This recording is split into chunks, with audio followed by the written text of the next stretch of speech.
Welcome back to The Explainer.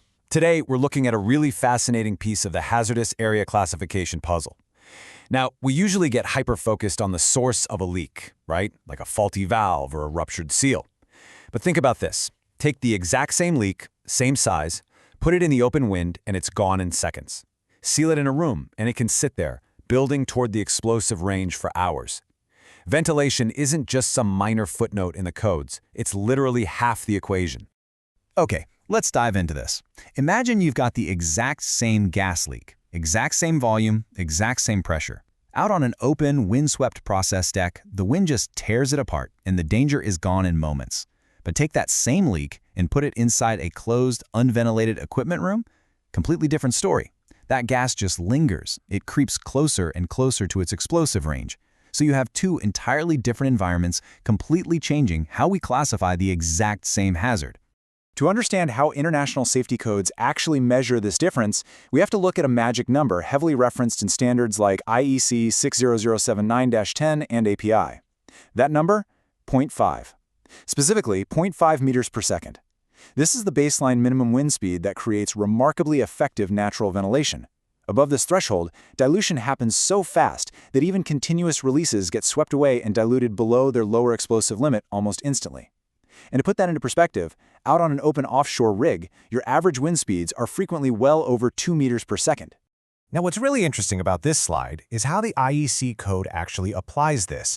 Because of this rapid natural dilution, open offshore process modules, even the ones absolutely packed with potential leak points like flanges and valves, typically achieve a much less severe Zone 2 classification.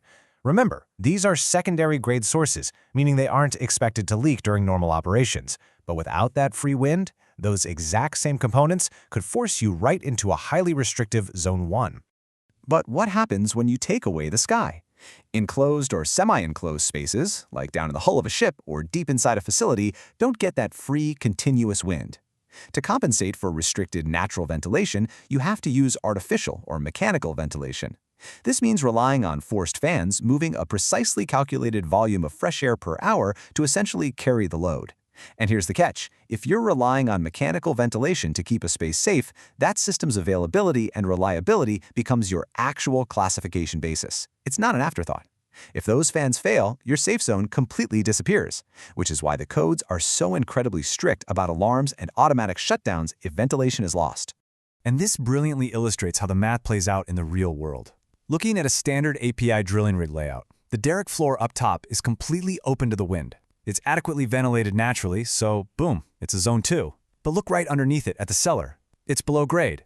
The walls block the wind, so it traps heavier than air gases sinking down from the equipment above, instantly making it a highly dangerous Zone 1. It is the exact same equipment area, just completely different safety zones purely because of the physical ventilation conditions. Let's do a quick check to apply what we've just covered to a practical offshore layout scenario. Imagine you're assessing an open, constantly windswept process deck. Scattered across this entire deck are dozens, maybe hundreds of small secondary-grade flange sources. Now, because there is such a massive density of these potential leak points, does this overall area classify as a Zone 1 or a Zone 2? Take a second to think about it based on what we just learned about the wind. So the crucial point is it's a Zone 2. Natural ventilation wins. As long as those are secondary releases, the sheer dispersive power of that continuous natural wind easily sweeps the gas away before it can ever build up.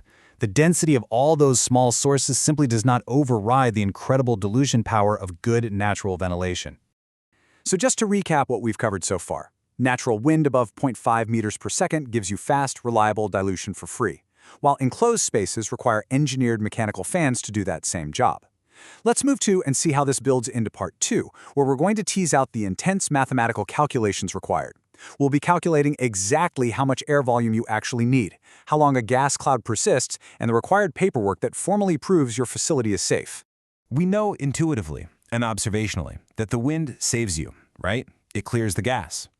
But when you're designing a multi-billion-dollar offshore facility, you can't exactly just point up at the sky and tell the safety auditors, hey, we're good.